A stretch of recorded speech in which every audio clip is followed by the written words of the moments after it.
tell you that I'm very proud to be sitting here at the age of 88. I grew up in a house. My mother was almost schizophrenic. My father was a chronic depressive. It was a rat-infested house. I beat the odds. I was able to find a way in this society, and I'm very proud of it. I say this because many people in the ghettos, in the bad areas, I'm sure Barack Obama, I hope I'm not rambling over the place, I'm trying to get as much information to you as I possibly can. I appreciate that. Will lift them.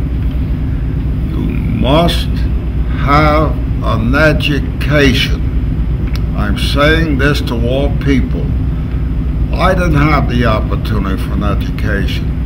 With us, our culture was, you got 12 years old, you went to work, you helped your parents, you had to give them money. If you worked for $3 a week, you give them $2 a week.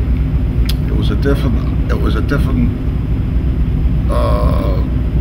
world at that time.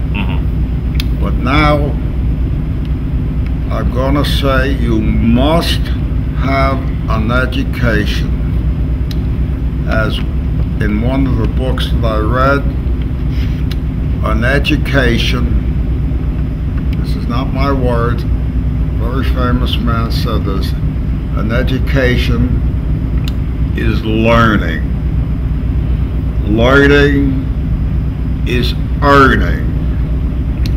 Earning is returning back to humanity what you took. This is what an education is. That is very important. It opens the doors. And another thing that I have found, you must learn how to read. You must read.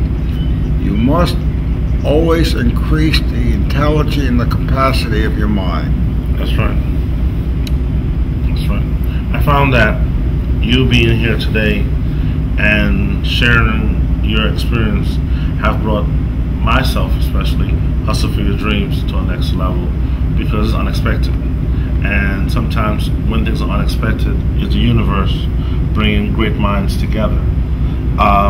I believe that you believe. I met Obama a few years ago before he even decided to run for president, and we were at a restaurant in Manhattan. And even my photographer, Gregory Jackson, have took many photographs of Obama at many private functions. And him being a strategist that he is now, I found that he's being distracted by Bill Clinton. And I was a fan of Bill Clinton. And I was a fan of Hillary because I looked at how he twisted America when Monica Lewinsky gave him a blowjob.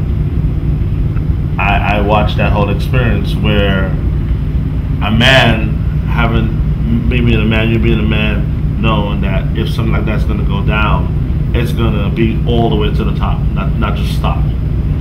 And for him to manipulate America because we were in love with his character to the point where we were blindsided by his action and allow him to still become state president, it kind of now bite us in the ass as a black race or as a white race, because now he's attacking a next individual's character who basically hasn't done none of the things that he even assumed or accused of him doing. And I believe that he will win his wife's presidency on trickery and nonsense instead of hard-earned facts, because as much as Barack could claim is not experienced, Hillary is not experienced either, because she never ran the country. So she's in this new position for her as well. So I just find that the Clintons have took hostage this whole election and took John Edwards out of the game. He's just a third wheel. He's not even important anymore.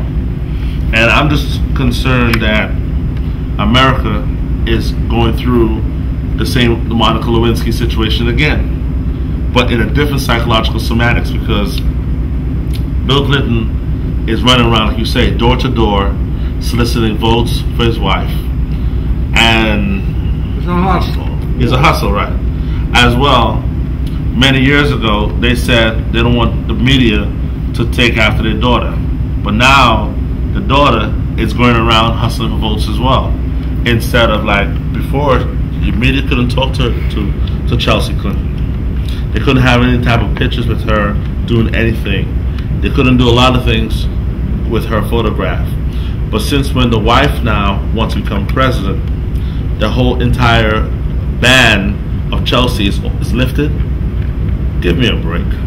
Give me a break, because this is nonsense. And I felt that America's being sidetracked, and I'm glad that you see the bullshit and the trickery. There is no way in my mind that Hillary Clinton will be president of the United States of America. If a relating to what you said, John Edwards becomes important not because he will gather enough delegates, and my feeling is that those delegates will be given to Obama. I have watched the debates very closely, and my feeling is that he would prefer Obama over Hillary Clinton. His experience, his background, his reputation, even though he made a lot of money as a lawyer, he did defend a lot of poor people, and they made money too. His father was a mill worker. He knows what poverty is, and I have a feeling he has a genuine feeling for Obama. This is only my inner feeling, and I'm sure that those delegates, they may be very important, because this may be a trip to the wire, will be thrown in Obama's direction. And do not take for granted that Hillary is going to steal his election. She's never going to get there. Obama is the man that's going to get there. Now, from your view and your experience and your time on this earth, would you ever believe the day and time will come where you see this actually happening? When we'll have an African-American president? Right.